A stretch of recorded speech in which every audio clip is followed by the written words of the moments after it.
Alors voilà, Haman a été exécuté. On pourrait se dire, super, l'histoire est finie, tout le monde est sauvé, mais en réalité, pas du tout. En fait, c'est presque là que les vrais défis commencent. Le chapitre 8 du livre d'Esther nous plonge dans une situation bien plus complexe qu'on l'imagine. Oui, une victoire personnelle a été remportée, mais la crise nationale, elle, est loin, très loin d'être terminée. C'est ça, la grande question, le paradoxe au cœur de ce chapitre.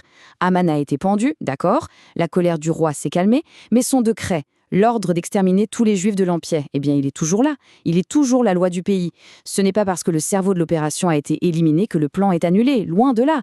La machine administrative de l'Empire perse, elle, continue de tourner, prête à exécuter cet ordre terrible. Et c'est là qu'on touche au nœud du problème. Dans l'Empire perse, il y a une règle d'or, la parole du roi. Une fois qu'elle est scellée avec son anneau, elle est gravée dans le marbre, irrévocable. C'est le fondement même de son autorité. Annuler un décret, ce serait comme admettre publiquement une erreur, ce serait un aveu de faiblesse qui pourrait plonger le royaume dans le chaos. Le roi Assuérus se retrouve donc complètement coincé, prisonnier de sa propre loi. Alors comment faire pour sauver tout un peuple sans faire s'effondrer la crédibilité de la couronne ? La solution, elle ne va pas venir d'une simple astuce politique. Non, ça commence par quelque chose de bien plus profond. Ça commence par une véritable transformation intérieure, un éveil moral chez le roi Assuérus lui-même. Et c'est là, dans cette prise de conscience, qu'on trouve une vraie leçon de leadership et de responsabilité qui va absolument tout changer. Et regardez bien la toute première chose que fait le roi. C'est un geste d'une portée symbolique immense. Il n'attend pas une seconde.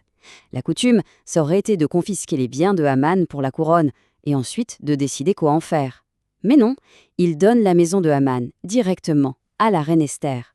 C'est un geste public très fort. C'est un transfert de pouvoir, de richesse qui envoie un message clair à tout l'Empire. Le roi a changé de camp. Et attention, les mots utilisés ici sont cruciaux. Le texte ne dit pas que Haman était l'ennemi du roi, un traître personnel, non. Il est désigné comme Tsorer ha-Yehudim, l'ennemi des Juifs. Et ça, c'est le véritable tournant. La colère d'Assuérus n'est plus une affaire d'orgueil personnel. C'est bien plus que ça. Il a enfin saisi l'ampleur de la haine, la nature profondément maléfique du plan de Haman. Et il s'aligne, moralement, avec le peuple d'Esther. Le Sfat Emet nous donne une lecture vraiment profonde de ce geste. Ce n'est pas juste un simple transfert de biens, vous comprenez. C'est une sorte d'alchimie spirituelle.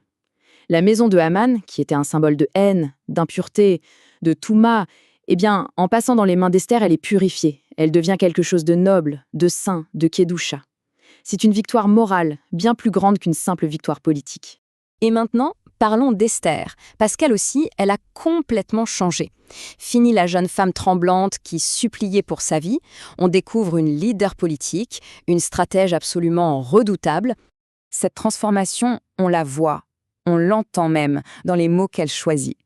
Avant, le verbe utilisé était l'omor, qui veut dire de manière assez douce, presque comme une suggestion. Mais maintenant, elle utilise le hagid. Et le hagid, c'est déclarer, énoncer, avec autorité. Elle ne demande plus la permission de parler, non, elle prend la parole. Elle affirme sa position avec une assurance toute nouvelle. Et c'est ça qui est décisif, Esther ne se contente plus de pleurer ou de supplier. Bon, oui, elle tombe aux pieds du roi, le geste est là, mais ces paroles, ce sont les paroles d'une chef d'État. Elle expose le problème, froidement, directement. Elle force le roi à regarder en face les conséquences de son propre décret. Elle ne vient pas chercher de la pitié, elle vient exiger une solution.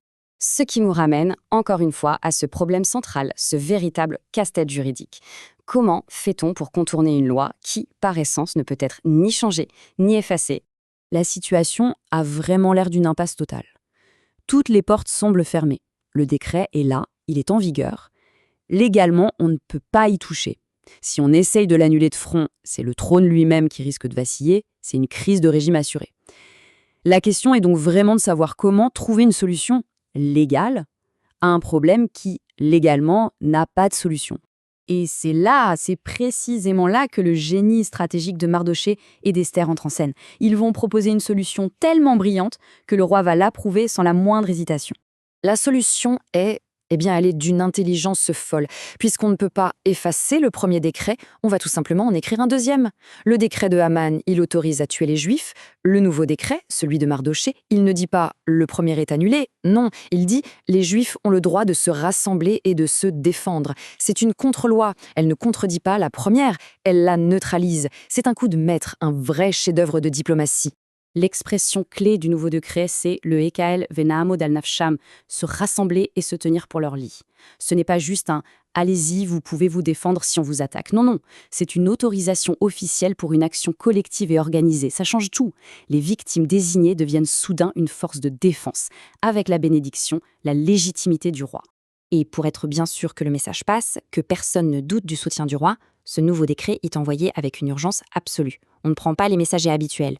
On prend les coursiers les plus rapides, les meilleurs chevaux des écuries royales. Le contraste avec la façon dont le premier décret a été envoyé est flagrant. C'est un signal pour tout l'Empire, la couronne est maintenant du côté des Juifs.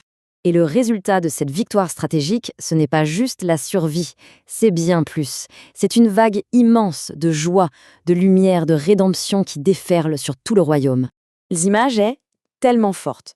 Pensez-y. Mardochée, qui était en sac et en cendres devant la porte du palais, il en sort maintenant, habillé en vêtements royaux, avec une couronne d'or. Son ascension, c'est le symbole public que la justice a triomphé. Et la joie, elle n'est pas que pour les Juifs. Toute la ville de Suse, qui était angoissée par le premier décret, se met à célébrer. C'est une fête générale. Et nos sages y vont encore plus loin dans l'interprétation de cette rédemption. Ce n'est pas juste un soulagement physique, chaque mot a un sens plus profond. Oraï, la lumière, c'est la lumière de la Torah. Simcha, la joie, c'est la joie des fêtes juives. Sasson, l'allégresse, c'est la fierté de pouvoir pratiquer la circoncision. Et Ikar, l'honneur, c'est la dignité retrouvée de mettre les téphilines. En fait, le salut physique a ouvert la porte à une véritable renaissance spirituelle. Au final, le message de ce chapitre dépasse largement l'histoire du peuple juif. Il est universel. La victoire, ce n'est pas juste celle d'un groupe sur un autre. C'est le triomphe d'une vision morale, d'un leadership qui prend ses responsabilités et d'une stratégie intelligente face à la haine brute et au chaos. Et c'est une victoire pour tout le monde, car elle nous prouve que même face à une injustice qui semble gravée dans la loi, une solution juste et créative peut l'emporter. Et ça nous laisse avec cette question, qui est vraiment fondamentale. L'histoire d'Esther nous montre que, parfois, on ne peut pas revenir en arrière.